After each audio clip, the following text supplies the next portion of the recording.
Di zaman sekarang, banyak mimbar berubah jadi panggung hiburan. Uang jadi ukuran kesuksesan rohani. Bahasa roh jadi pertunjukan. Dan mukjizat jadi alat dagang. Di balik mimbar-mimbar megah, tersimpan realita yang tidak semua orang berani ungkapkan. Disitulah kebenaran mulai dikaburkan. Banyak pendeta yang serakah. Mereka mempermainkan mukjizat. Dan bahasa roh banyak yang dipalsukan. Pendeta sekarang lebih suka jadi selebritis. Mereka lebih pusing soal gedung dan bisnis daripada jiwa. Para pendeta menjalani kehidupan mewah dari ceramah tidak bermutu.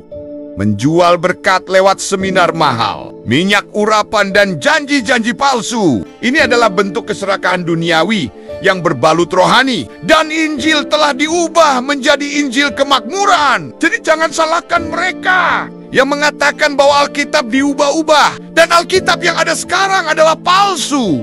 Dan kenyataan itu memang benar. Menjadi Injil kemakmuran. Itu adalah Injil palsu yang mengajarkan bahwa Yesus mati untuk memberi kita kesehatan, kekayaan, dan kemakmuran dalam hidup ini. Ini seperti yang tertulis dalam 2 Petrus pasal 2 ayat 1-3. Mereka akan menanamkan ajaran-ajaran sesat dan karena keserakahan, mereka akan menjual beli kamu dengan kata-kata palsu. Bahasa roh mereka bukan dari Tuhan, melainkan dari rekayasa atau roh-roh lain. Mirip dengan fenomena kerasukan, tertawa gila yang berbungkus rohani, atau terjatuh berguling-guling. Banyak orang menyebut itu kuasa Roh Kudus, padahal belum tentu. Bisa jadi itu kerasukan roh kuda, seperti yang tertulis dalam 1 Korintus pasal 14 ayat 27-28. Jika ada yang berkata-kata dengan bahasa roh, haruslah disertai artinya, maknanya, dan penjelasannya. Jika tidak, lebih baik diam, bukan bahasa yang tidak jelas dan tidak dimengerti. Contohnya sikil raba-raba silit pam-pam-pam kejepit. Dalam menyoroti fenomena ini sebagai bentuk pembodohan spiritual. Iman disulap jadi tontonan. Kebenaran berubah jadi sensasi. Lebih menyukai gereja yang menyenangkan daripada menyadarkan padahal iman bukanlah soal emosi tapi kebenaran. Seorang profesor, Herman Baradai Simanjuntak, berbicara tentang budaya konsumtif rohani.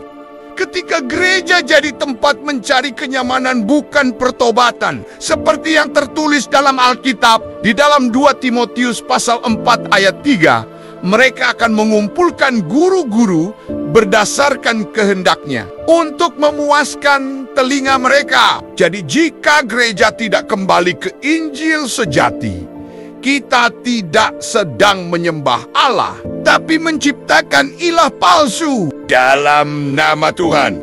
Jangan tertipu oleh yang viral. Jangan dibutakan oleh yang spektakuler. Kebenaran sejati seringkali hadir dalam ketenangan. Kita sedang hidup di zaman di mana Injil sejati semakin langka. Seperti tabung gas melon yang juga sudah langka. Aduh, pusing kepala aneh. Tapi justru sekaranglah waktunya kita berdiri teguh, bukan di atas sensasi, tapi di atas firman Tuhan.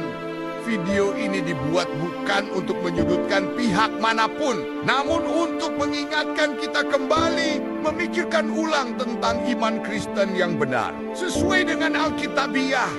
Kalau kamu rindu kebangkitan rohani yang murni, bukan sensasi palsu, silahkan subscribe dan bagikan video ini. Mari bangkitkan kebenaran iman, bukan kemewahan. Kalau lewat video ini membuat kamu marah dan merasa terhakimi, aneh mohon maaf.